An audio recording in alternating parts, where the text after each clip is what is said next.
2026 பொறுத்த வரைக்கும் இது வந்து அரிசி பொங்கலா அப்படின்னா இது அரிசி பொங்கலையும் தாண்டி அரசியல் பொங்கலா மாறிட்டு வர்றதுனால தீய சக்தி தூய சக்தின்னும் போது இது பராசக்தி. என்ன நினைக்கிறாரு, இந்த ஜனநாயகன் படத்துல ஒரு மேக்சிமம் கலெக்ஷன் பண்ணணும்னு நினைக்கிறாரு. அதை எடுக்க விடக்கூடாதுன்னு அவங்க நினைக்கிறாங்க. ஜனநாயகனுக்கு 350 கோடி ரூபா போட்டிருக்காங்க, பராசக்திக்கு 150 கோடி ரூபா போட்டிருக்காங்க. ஸோ 2 படம் ஒரே நேரத்தில் வரும்போது என்ன ஆகும்னா தியேட்டர் 1000 ஸ்கிரீன்ஸ்ல வந்து ஜனநாயகன் ஓடும், அடுத்த நாள்ல இருந்து பராசக்தி வந்துடும். அப்படி இருக்கும்போது அந்த கலெக்ஷன் வந்து டிராப் ஆயிரும். இந்த மாதிரி ஒரு சூழ்நிலையை ஏன் உருவாக்கி இருக்காங்க அப்படின்னா, பராசக்தி படமே வருமா வராதான்ற ஒரு டவுட்ல எல்லாரும் மக்கள்லாம் இருக்காங்கல்ல சார். ஏன்னா சென்சாருக்கு போது வருது அப்படின்னு நிறைய குழப்பங்கள் இருக்கு. பராசக்தி படத்துக்கு 67 இடத்துல கட்ஸ் கொடுத்துருக்காங்க. ஜனநாயகன் என்ன கூத்து நடந்துட்டு இருக்குன்னு உங்களுக்கு தெரியுமா? ஜனநாயகனும் சென்சார் இருக்கு. ஜனநாயகன்ல வன்முறை ரொம்ப ஜாஸ்தியா இருக்கு, ரத்தம் தெரிக்குது, மூஞ்சியெல்லாம் ரத்தம் தெரிக்குது எல்லாரும் மேலேயும். நான் கேட்குறேன், நேரடியா விஜய் வந்து எஸ்கே எனக்கு துரோகம் பண்ணிட்டான்னு சொன்னாரா? விஜய் எங்கேயுமே அப்படி சொல்லல. இல்லை, அப்படி எதுக்கு விஜய் சிவகார்த்திகேயன் எதுக்கு பதில் அடி கொடுக்கணும்? ரெண்டுத்துல எது வெற்றி படமா? நான் வந்து ஆருடம் பார்க்குற ஜோதிடன் கிடையாது மாதிரி. சார், பராசக்தி படம் இது வந்து இப்போ வருதா அப்போ வருதா இந்த டேட்டான்னு சொல்லிட்டு நிறைய கன்ஃபியூஷனுக்கு அப்புறம் ஜனவரி 10 ரிலீஸ் ஆக போகுதுன்னு நமக்கு தெரியும். ஜனநாயகனோட அது மோதும் போதே அந்த படம் நல்லா போகுமா எப்படி போகும்ன்ற ஒரு டவுட் மக்களுக்கு இருந்துட்டு இருக்கு. இந்த நிலையில அந்த படத்தை வந்து சீன்ஸ் கட் பண்றது, படம் வரக்கூடாது அப்படின்ற மாதிரி நிறைய விஷயங்கள்லாம் வந்துட்டு இருக்கு. தொடர்ந்து என்னதான் சார் நடக்குது பராசக்தி? இது வந்து இன்னைக்கு என்ன ஆகி போச்சுன்னா, இந்த ஜனநாயகன் அது ஒரு சினிமா, பராசக்தி ஒரு சினிமா, ரெண்டும் வந்து சினிமான்னு பார்க்காம அது வந்து அரசியல்னு பேச ஆரம்பிச்சிட்டாங்க. ரெண்டுக்குள்ளேயும் ஒரு அரசியல் இருக்கா அப்படின்னா மறைமுகமாக ஒரு அரசியல் இருக்கிற மாதிரி தான் தோணுது. என்ன தோணுது காரணம் எப்படின்னா, விஜய் வந்து அவருடைய ஜனநாயகன் படத்தை வந்து 9ஆம் தேதி ரிலீஸ் பண்ணி கிட்டத்தட்ட இந்த பொங்கல் ஹாலிடேஸ் ஒரு 2 வாரத்துக்கு ஒரு மாசான கலெக்ஷன் எடுக்கணும்னு நினைச்சாரு. தமிழ்நாட்டை பற்றி மட்டும்தான் நான் பேசுகிறேன். தமிழ்நாட்டில் ஒரு 1000 ஸ்க்ரீன்ஸ் இருக்குன்னா 1000 ஸ்க்ரீன்ஸ்லேயும் வந்து விஜய் படம் ஜனநாயகன் ரிலீஸ் ஆச்சுன்னா ஒரு 2 வாரத்துக்கு எல்லா ஸ்க்ரீன்ஸும் ஃபுல்லாக ஓடிச்சுன்னா மிகப்பெரிய ஒரு மாஸ் கலெக்ஷன் கிடைக்கும். இன்னொரு பக்கம் பார்த்தீங்கன்னா 14 வந்து பராசக்தி, 9 ஜனநாயகன்னு இருந்தால் கூட முதல்ல இருந்த மாதிரி இருந்தால் கூட ஒரு 5 நாள் வந்து விஜய்க்கு வந்து கேப் கிடைக்குது. ஸோ 1000 ஸ்க்ரீன்ஸில் 5 நாள் வந்து ஜனநாயகன் ஓடிச்சுன்னா அதுவும் ஒரு மாஸ் கலெக்ஷனை கிடைக்க செய்ய முடியும். ஆனால் பார்த்தீங்கன்னா இப்போ வந்து இது 9 இது 10 அப்படின்னா ரெண்டுமே பக்கத்தில் வரதுனால ஒரு நாள் மட்டும்தான் 1000 ஸ்க்ரீன்ஸில் வந்து ஜனநாயகன் ஓடும், அடுத்த நாள்லேருந்து பராசக்தி வந்துடும். அப்படி இருக்கும்போது அந்த கலெக்ஷன் வந்து ட்ராப் ஆயிரும். இந்த மாதிரி ஒரு சூழ்நிலையை ஏன் உருவாக்கியிருக்காங்க அப்படின்னா, இது வந்து சினிமாவில் வந்து பல நேரங்களில் 2 படங்கள் ஒன்றா வந்து மோதிருக்கு. பெரிய பெரிய படங்கள்லாம் ஒன்றா வந்து மோதிருக்கு. வாரிசு, துணிவு வந்திருக்கு, அப்புறம் பார்த்தீங்கன்னா விஸ்வாசம் வந்து பேட்டை வந்திருக்கு. இந்த மாதிரி வந்து பெரிய படங்கள் ஒன்றா வரதெல்லாம் ஒரு பெரிய விஷயமே கிடையாது. ஒரு காலத்தில் பார்த்தீங்கன்னா ஒரு பொங்கல்னா 10 படம் வரும், ஒரு தீபாவளினா 10 படம் வரும். அந்த மாதிரிலாம் இருந்துச்சு ஒரு காலம். இப்போ வந்து சினிமா வந்து பெருசாக வளர்ந்துருச்சு. இப்போ சினிமாவில் வந்து பணம் வந்து முதலீடு வந்து பெரிய லெவலில் பண்ணுறாங்க. இப்போ ஒரு உதாரணம் சொல்லணும்னா, ஜனநாயகனுக்கு 350 கோடி ரூபா போட்டிருக்காங்க, பராசக்திக்கு 150 கோடி ரூபா போட்டிருக்காங்க. ஸோ 2 படம் ஒரே நேரத்தில் வரும்போது என்ன ஆகும்னா, தியேட்டர் இல்லை, நமக்கு வந்து 1000 தியேட்டர் தான் இருக்குது. இந்த 1000 தியேட்டருக்குள்ளே தான் நம்ம இந்த படத்தை ரிலீஸ் பண்ணி ஆகணும். ஒரு பெரிய படம் வரும்போது 1000 தியேட்டரில் ஒரு படம் மட்டும் வரும்போது ஒரு பெரிய கலெக்ஷன் வரும். இப்போ 2 பெரிய படம் வரும்போது என்னன்னா 500 தியேட்டராக பிரியும் போது என்ன ஆகும்னா அந்த கலெக்ஷன் வந்து 2 படத்துக்கும் கம்மியாகும். ஸோ ஜனநாயகனுக்கு ஒரு கம்மியாகும், பராசக்திக்கும் கம்மியாகும். அப்படி ஒரு சூழல் வந்து இன்னைக்கு வந்திருக்கு. பட் இருந்தாலும் இப்படி ஒரு சூழல் ஏன் வந்திருக்கு அப்படின்னா, இது வந்து பல நேரங்களில் நான் சொன்ன மாதிரி சினிமா 2 மோதுறது தப்பே கிடையாது, அது தப்புன்னு நம்ம சொல்லவும் முடியாது. ஆனாலும் இது வந்து இந்த சூழலை பொறுத்த வரைக்கும், இந்த ஜனவரி, இந்த பொங்கல் 2026 பொறுத்த வரைக்கும் இது வந்து அரிசி பொங்கலா அப்படின்னா இது அரிசி பொங்கலையும் தாண்டி அரசியல் பொங்கலா மாறிட்டு வர்றதுனால இதுல வந்து ஒரு அரசியல் விளையாட்டும் இதுல இருக்கு, அரசியல் ஆட்டமும் இதுல ஆரம்பிச்சிருச்சு. ஏன்னா இப்போ ஏப்ரல் மேலே எலெக்ஷன் வரப்போகுது. இப்போ இந்த அரசியல் ஆட்டம் இந்த ஜனவரியிலேருந்தே தொடங்கிட்டாங்க, மறைமுகமாக தொடங்கிட்டாங்க. விஜய் வந்து இப்போ ஏன் வந்து கடைசி படம்னு சொல்லி சினிமாவுக்கு வராரு, அந்த ஜனநாயகன் படம் வந்து கடைசி படம்னு சொல்லிட்டு சினிமாவுக்கு வராது. காரணம் என்ன? அவர் அரசியலுக்கு வந்ததுனால தானே சொல்கிறாரு. அப்போ அவர் அரசியலுக்கு வந்ததுக்கப்புறம் யாரை எதிர்க்கிறாரு? டிஎம்கேவை நேரடியாக எதிர்க்கிறார் இல்லையா? அப்படி டிஎம்கேவை நேரடியாக எதிர்க்கும் போது பல வருடங்களாக வந்து தமிழ்நாட்டில் வேரூன்றிய கட்சி டிஎம்கே, பல வருடங்களாக ஆட்சியில் இதுக்கு முன்னாடி இருந்த கட்சி டிஎம்கே, இன்னைக்கு ஆட்சியில் இருக்கிற கட்சி டிஎம்கே. அப்படி இருக்கும்போது அவங்களுடைய எதிர்ப்பை காட்டுவாங்களா மாட்டாங்களா? காட்டுவாங்கல்ல, அது மறைமுகமாக காட்டுறாங்க. இப்போ விஜய் அரசியலுக்கு வந்ததுக்கப்புறம் படம் நேரடியாக வந்து டிஎம்கே எதிர்க்கும் போது இவருடைய எதிர்ப்பை இவர் காட்டும் போது அவங்களோட எதிர்ப்பை அவங்க காட்டுவாங்க. மறைமுகமாக விஜய் என்ன நினைக்கிறாரு, இந்த ஜனநாயகன் படத்தில் ஒரு மேக்சிமம் கலெக்ஷன், அதாவது வந்து ரெக்கார்ட் பிரேக்கிங் கலெக்ஷனை பண்ணணும்னு நினைக்கிறாரு. அதை எடுக்க விடக்கூடாதுன்னு அவங்க நினைக்கிறாங்க. ஸோ இது ஆட்டோமேட்டிக்காகவே ஒரு போட்டி, அந்த அரசியல் போட்டியாக மாறிச்சு. சினிமா இப்போ அரசியல் போட்டியாக மாறிடுச்சு. இப்போ இதில் வந்து ரசிகர்கள் வேறு அடிச்சுக்கிறாங்க. சிவகார்த்திகேயன், விஜய் அது இதுன்னு வந்து கண்ணா பண்ணா அடிச்சுக்க ஆரம்பிச்சிட்டாங்க. இதெல்லாம் ரசிகர்களுக்கு தேவையற்றது. நான் என்ன சொல்கிறேன்னா, இங்கே ஒரு போட்டி இருந்தால் இருந்துட்டு போகுது. ரசிகர்கள் வந்து இது ரெண்டுமே படம். இப்போ ஜனநாயகம் நல்லா இருக்குது பாருங்கள், பராசக்தி நல்லா இருக்கு பாருங்க, ரெண்டுமே நல்லா இருக்கு, ரெண்டையும் பாருங்க, என்ன தப்பு இருக்கு இதுல எதுக்கு நீங்க அடிச்சுக்கணும், உங்களுக்கு என்ன பிரச்சனை? இப்ப 2 படம் வருதுங்க ஒரு பொங்கலுக்கு, 10 நாள் ஹாலிடேஸ்ல 2 பெரிய படம் வரும்போது ரெண்டையும் ஜாலியா பார்க்க வேண்டியதுதானே. ஒரு படம் வந்துச்சுன்னு வச்சுக்கோங்களேன், ஒரு படம் பார்த்துட்டோன்னா அடுத்து என்ன பண்றதுன்னு தெரியாது. இப்ப 2 வரும்போது 2 படத்தையும் பார்க்கலாம்ல. ரெண்டுமே நல்லா இருக்குன்னு தான் சொல்றாங்க. இது மாசான படங்கிறாங்க, இது கிளாஸான படங்கிறாங்க. அந்த அந்த சினிமா ரசிகர்கள் சினிமா படம் வருது பொங்கலுக்கு ஜாலியாக பார்க்கலான்னு நினைக்கிறத விட, படம் நல்லா இருந்தால் நல்லா இருக்குன்னு சொல்லலாம், நல்லா இல்லைன்னா நல்லா இல்லைன்னு விமர்சனம் பண்ணலாம். அதை தாண்டி இப்படி வந்து போட்டி போட்டு ஒருத்தருக்கு ஒருத்தர், அதாவது விஜய் சிவகார்த்திகேயன் ரசிகர்கள்லாம் வந்து சோஷியல் மீடியாவில் வன்மத்தை கக்கிறது, அடிச்சுக்கிறது, இதெல்லாம் வந்து ரொம்ப தவறு. இதெல்லாம் வருந்தத்தக்க விஷயம். படம் வந்து போட்டி போடுறது வேற சார். இப்போ பராசக்தி படமே வருமா வராதான்ற ஒரு டவுட்ல எல்லாரும் மக்கள்லாம் இருக்காங்கல்ல சார். ஏன்னா நிறைய சீன்ஸ் கட் பண்ணிட்டாங்கன்னு சொல்லிட்டாங்க, ஹிந்தி திணிப்பு அப்படின்றதுனால நிறைய சீன்ஸ் கட் பண்ணியிருக்காங்க, சென்சாருக்கு போது வருது அப்படின்ற நிறைய குழப்பங்கள் இருக்கு. இது மத்தியில வந்துருமா பராசக்தி படம்? நீங்க இது சொல்றீங்கல்ல, அதாவது பராசக்தி படத்துக்கு 67 இடத்துல கட்ஸ் கொடுத்துருக்காங்க. 67 இடத்துல கட்ஸ் கொடுத்துருக்காங்க. 67 இடத்துல கட்ஸை நீக்கிட்டா யூ சர்டிஃபிகேட் தரேன்னு சொல்றாங்க. ஒரு சில கட்ஸை மட்டும் நீக்கிறதுக்கு ஒத்துக்கிட்டா யூஏ சர்டிஃபிகேட் தரேன்னு சொல்றாங்க. இப்படி சூழ்நிலை பராசக்திக்கு இருக்கு. அவங்க ரிவைசிங் கமிட்டி போயிருக்காங்க. ரிவைசிங் கமிட்டினா மறு பரிசீலனை பண்ணி அந்த படத்தை பார்ப்பாங்க. முதல்ல பார்த்த பேர் 6 பேர்னு நினைக்கிறேன், 6 பேர் அந்த படத்தை பார்க்க மாட்டாங்க. புதுசா ஒரு 10 பேர் அந்த படத்தை பார்ப்பாங்க. ஸோ புதுசா 10 பேர் பார்க்குறவங்க முதல்ல என்ன அந்த பார்த்தவங்க என்ன சொன்னாங்க, பரிந்துரைன்னு ஒன்று இருக்கும், அதை பார்த்து அது சொன்னது சரியா தப்பான்னு முடிவு பண்ணுவாங்க. அது கொடுக்கலாமா வேணாமான்னு முடிவு பண்ணுவாங்க. இப்போ இந்த 67 கட்ஸில் குறைக்கவும் செய்யலாம், பாதியாக குறைக்கலாம், கால்வாசி குறைக்கலாம், இல்லை இவங்க இன்னும் ஒரு 10 கட்ஸ் சேர்த்து கூட கொடுக்கலாம், எது வேணாலும் நடக்கலாம். அதனால் வந்து புதுசாக வந்து மேல்முறையீடு போயிருக்கு. ஸோ மேல்முறையிலையும் இதே தான் பிரச்சனை அப்படின்னா நிச்சயமாக கோர்ட்டுக்கு போவாங்க. கோர்ட்டுன்னும் போது 2ஆம் தேதி வந்து கோர்ட்டு தொடங்குது.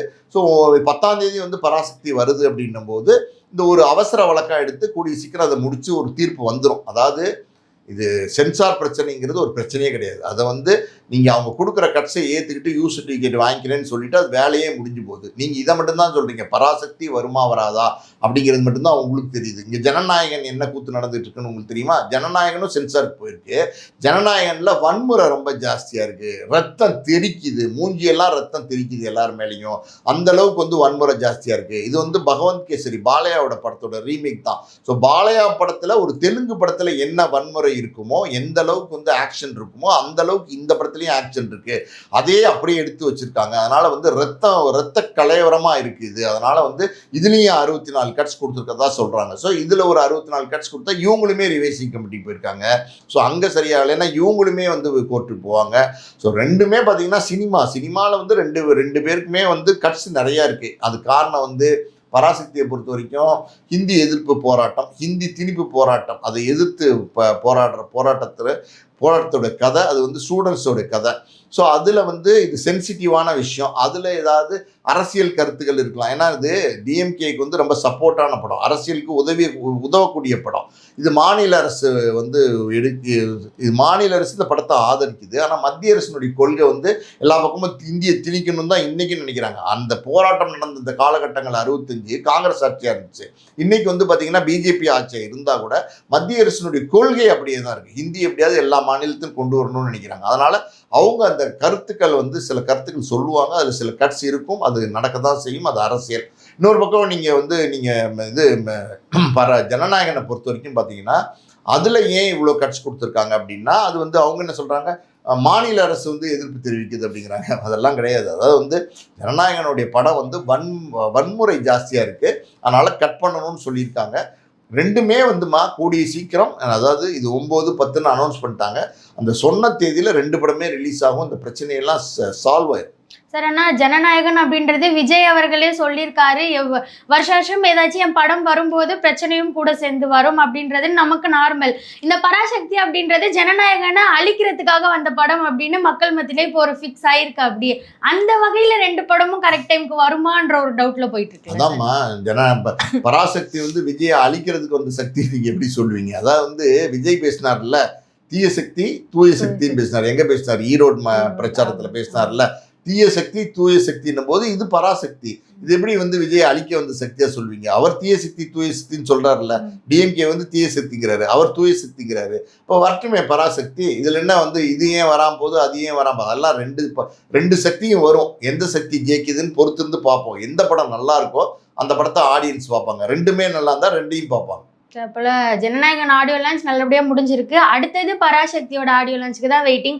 அதில் யார் யார் வரப்போறா? டிஎம்கே சார்ந்து இருக்கிறதுனால வருவாங்களா, இல்லை அங்கே பெரிய பெரிய கலைஞர்கள்லாம் வரமாட்டாங்களா? நிச்சயமா பெரிய பெரிய பிரபலங்கள், பெரிய பெரிய நடிகர்கள் எல்லாருமே வருவாங்க. ஏன்னா இது வந்து பார்த்தீங்கன்னா ஒரு மிகப்பெரிய ஒரு விழாவாக நடத்த பிளான் பண்ணியிருக்காங்க. இந்த படத்தை பொறுத்த வரைக்கும் ஆளுங்கட்சிக்கு நெருக்கமானவர்கள், அதாவது நண்பர்கள், சொந்தக்காரவங்க அப்படி சொல்லலாம், அவங்க தான் அந்த படத்தினுடைய தயாரிப்பு நிறுவனமாக இருக்கிறாங்க. ஸோ அப்படி இருக்கும்போது பல பிரபலங்களுக்கு அழைப்பு போகிறதுக்கு வாய்ப்பு இருக்குது. ரஜினி, கமல்லாம் கூட கலந்துப்பாங்கன்னு சொல்கிறாங்க. ஸோ அது இயல்பாக உள்ளதான். ஒரு ஆளுங்கட்சி அது வந்து நேரடியாக தொடர்பு இல்லாட்ட கூட மறைமுகமான ஏதோ ஒரு தொடர்பு இருக்கிறதுனால அது அந்த அழைப்புகள் போனால் அந்த அந்த அந்த அந்த ரெஸ்பெக்ட் காண்டி பார்த்தீங்கன்னா பிரபல நடிகர்கள்லாம் வருவாங்க. ஸோ இந்த பராசக்தியோட ஆடியோ ரிலீஸ் பார்த்தீங்கன்னா ஜனவரி 3ஆம் தேதி பிளான் பண்ணியிருக்காங்க. நேரு அவுட்டோர் ஸ்டூடியோத்தில் பிளான் பண்ணியிருக்காங்க. அங்கேயுமே லட்சக்கணக்கான மக்கள் திரள போகிறாங்க. அது மிகப்பெரிய கிராண்டான ஒரு விழாவாக நடக்க போகுது.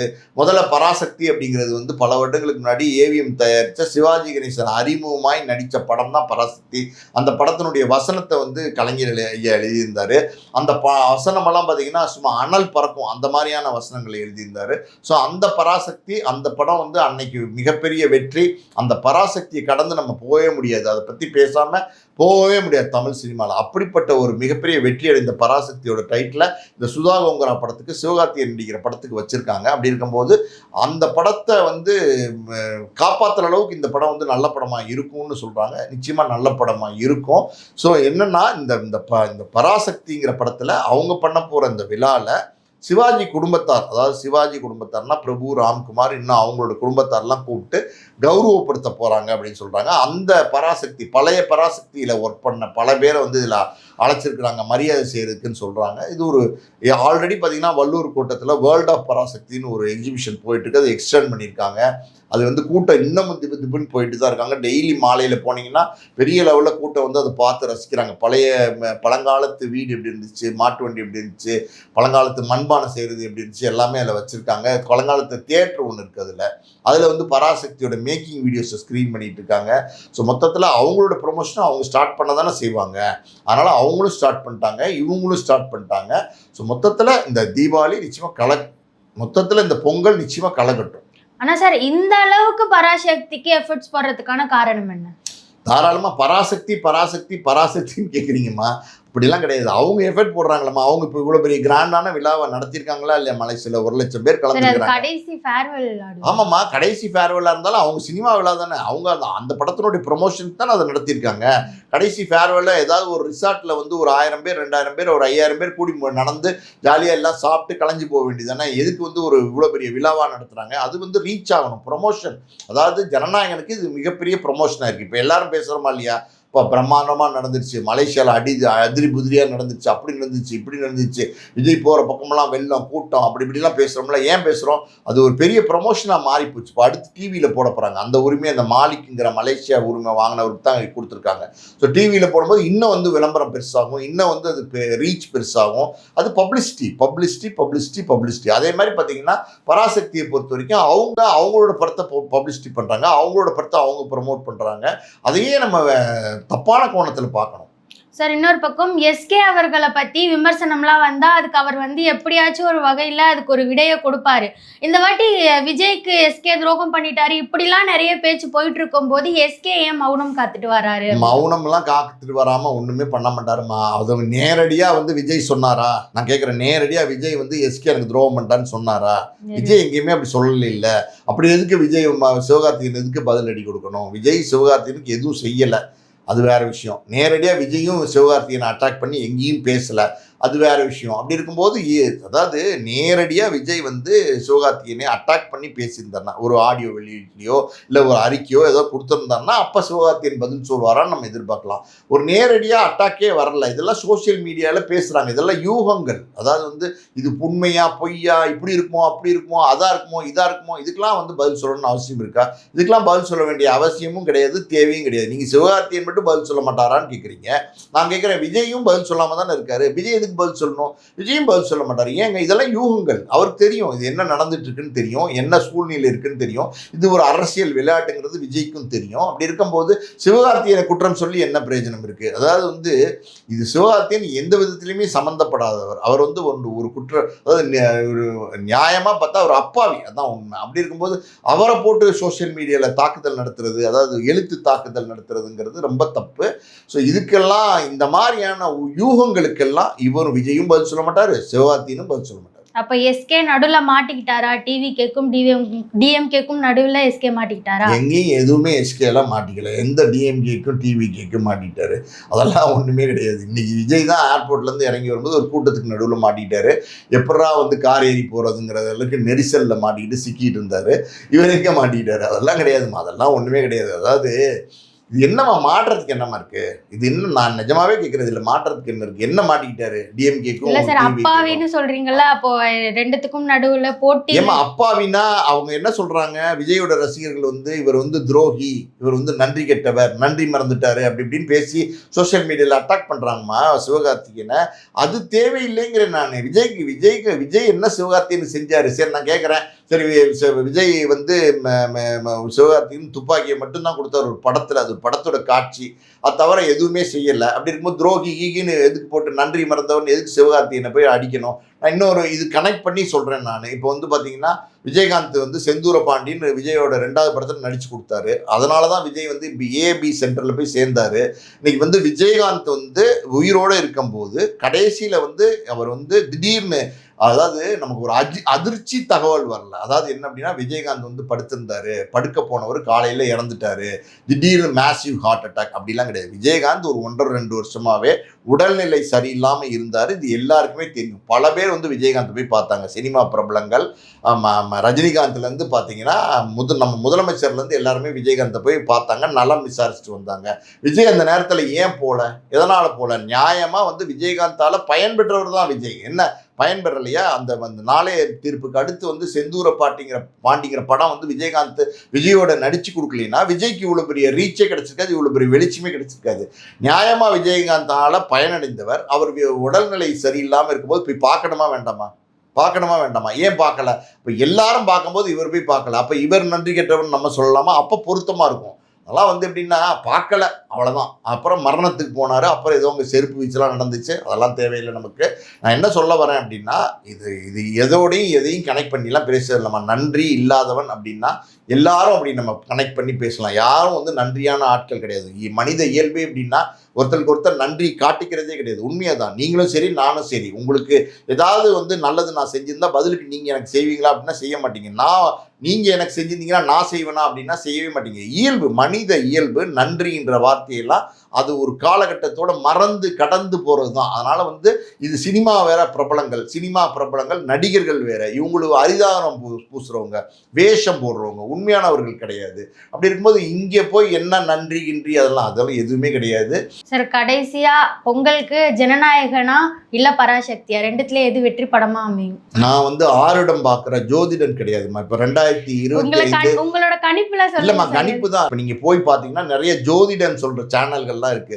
ஜோதிடர்கள்லாம் நிறைய பேர் பிஸியா இருக்காங்க. இப்போ என்ன சொல்றாங்க அப்படின்னா, அது அப்படி ஆயிரும், இது இப்படி ஆயிரும், பாருங்க 2026ல உங்களுக்கு அதை கிடைக்க போகுது, உங்களுக்கு பெரிய வீடு கிடைக்க போகுது, வெளிநாட்டு வேலை கிடைக்க போகுது, பென்ஸ் கார் கிடைக்க போகுது, ஆடி கார் கிடைக்க போகுது, அது லம்பாகினி கிடைக்க போகுது, ரேஞ்ச் ரோவர் கிடைக்க போகுது. ஒரு பக்கம் பார்த்தீங்கன்னா ஈசிஆர் பங்களால விஜய் வீட்டு பக்கத்தில் நீங்கள் ஒரு பங்களா வாங்குவீங்க, சிவகார்த்திகேயன் வீட்டு பக்கத்தில் ஒரு பங்களா வாங்குவீங்க. நீங்கள் கோயிலுக்கு போனீங்கன்னா உங்களுக்கு அங்கே வந்து கடவுள் அருள் உங்களுக்கு அள்ளி தெளிக்க போகிறான், அப்படி இப்படி வருது பாருங்க 2020 வருது பாருங்க 2020ன்னு சொல்லி இப்போ பேசிட்டு இருக்காங்க. இப்படி தான் வந்து இந்த கொரோனா வர்றதுக்கு முன்னாடி பேசினாங்க. அது கொரோனா மார்ச்சில் வந்துருச்சு 2019 என்னமோ. அதுக்கு முந்தின வருஷம் முடியும் போது உட்காந்துக்கிட்டு ஐயோ நாங்கள் யாராலையும் பேசவே முடியல. அதாவது வாயே திறக்க முடியாமல், வாய்ப்பூட்டு மட்டும் இல்லை, எல்லாத்துக்கும் கைப்பூட்டு கீப்பூட்டு வாய்ப்பூட்டு வீட்டுக்கு பூட்டு எல்லாம் போட்டு எல்லாரும் வீட்டுக்குள்ளே இருக்கிற மாதிரி போச்சு. ஆனால் அவங்க என்ன சொன்னாங்க, இப்படி ஒரு வருஷம் இங்கே பார்க்கவே முடியாதுன்னாங்க. சொன்னது உண்மைதான் ஒரு விதத்தில். இப்படி ஒரு வருஷம் நம்ம பார்க்கவே முடியாது, அப்படி ஒரு வருஷமா இருந்துச்சு. அதெல்லாம் வந்து ஜோதிடர்கள்ட்ட கேட்க வேண்டிய கேள்வி இந்த கேள்வி. நீங்கள் நியாயமாக ஒரு நல்ல ஜோதிடர் யாருன்னு பார்த்து கூப்பிட்டு வந்து இந்த கேள்வி 2026 ஜனவரியில் வர ஜனநாயகன் வெற்றியடையுமா பராசக்தி வெற்றியடையுமான்னு கேளுங்க. அவங்க வேணா அவங்களுக்கு கணிச்சு சொல்லலாம். எனக்கு தெரியாதுமா, நான் வந்து சாதாரண ஆள், சாதாரணமாக ஒரு சினிமா ரசிகன். நான் என்னுடைய கேள்வி ஒரு தயாரிப்பாளராக சினிமாக்குள்ளே இருக்கிறதுனால சில விஷயங்கள் கேள்விப்பட்டேன். அது எப்படின்னா, ஜனநாயகன் வந்து ஒரு மாசான படம், பராசக்தி வந்து ஒரு கிளாஸான படம், ரெண்டுமே நல்லா இருக்கு அப்படின்னு சொல்கிறாங்க. ஸோ இது எது வெற்றி அடையும் அப்படிங்கிறது நான் சொல்ல முடியாது. ஜோதிடர்கிட்ட கேளுங்க. சினிமா சம்மந்தப்பட்ட நிறைய விஷயங்களை பகிர்ந்ததுக்கு நன்றி சார். நன்றி.